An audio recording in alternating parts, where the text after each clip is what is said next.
अस्सलाम वालेकुम वरहमतुल्लाहि वबरकातुहू। आज मैं अपने तमाम सुनने वाले नाज़रीन को 7 लौंग पर पढ़ी जाने वाली पढ़ाई बताऊंगी। खुदा की कसम, कुरान पाक की आखिरी 3 सूरतें कितनी अज़मत वाली हैं, कितनी बरकत वाली हैं और कितनी शफा है इनके अंदर। हासदों के हसद से बचाती हैं, नज़र बद से बचाती हैं, बदकिस्मती नहूसत दूर करती हैं। ये अमल आप लौंग पर करके देखें, ये पढ़ाई आप लौंग पर करके देखें, इंशाल्लाह आपको खुद ही पता चल जाएगा ये कितनी बरकत वाली पढ़ाई है। आप किसी भी मुल्क में हैं, कहीं भी हैं, ये पढ़ाई आप बहुत आसानी से कर सकते हैं। और अगर आपने सुकून के साथ, आराम से, ध्यान से ये वीडियो नहीं देखी तो आपका फिर कोई फ़ायदा नहीं होने वाला।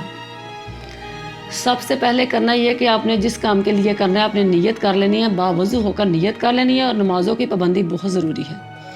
करने के बाद आपने 7 लौंग लेने हैं।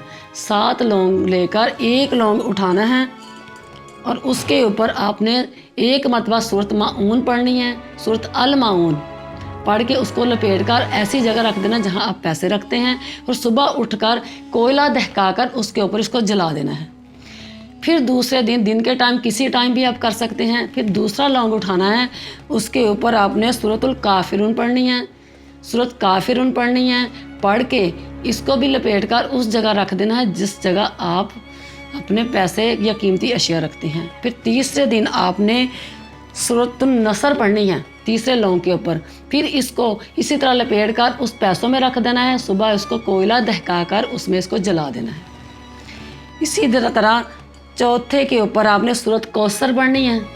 इसी को लपेट कर उस जगह रख देना है जहाँ आप पैसे रखते हैं और सुबह कोयला दहकाकर इसको जला देना है। 5वीं के ऊपर सूरत इखलास, 6ठी के ऊपर सूरत फलक, 7वीं के ऊपर सूरत वन्नास।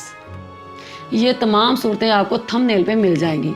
7 लौंग के ऊपर आपने 7 दिन पढ़ाई करनी है और इनको जला देना है। जलाने के बाद आपने 7 प्लेटें मीठे चावल बनाकर किसी ऐसे गरीब हकदार के घर में दे देने हैं कि जो खाकर जिनका दिल खुश हो जाए वो आपके लिए दुआ करे। और ये लौंग है आपके घर की बेबरकती, नहूसत, बदकिस्मती तमाम की तमाम इन पढ़ाई के ज़रिए बच्चों के जिस्म की गंदगी, मैल कचैल, जो नहूसत वगैरह सब इन लौंग में जज़ब हो जाएगी पढ़ाई की वजह से और बरकत से जज़ब हो जाएगी। और ये तमाम के तमाम लौंग जलाए जाएंगे। आपका घर खुशियों का गहवारा बन जाएगा। अल्लाह आपको दोनों जहाँ की नेमतों और रहमतों से नवाजे, हर वो चीज़ आपको बेहतर से बेहतर करके अता करे जो आपको चाहिए।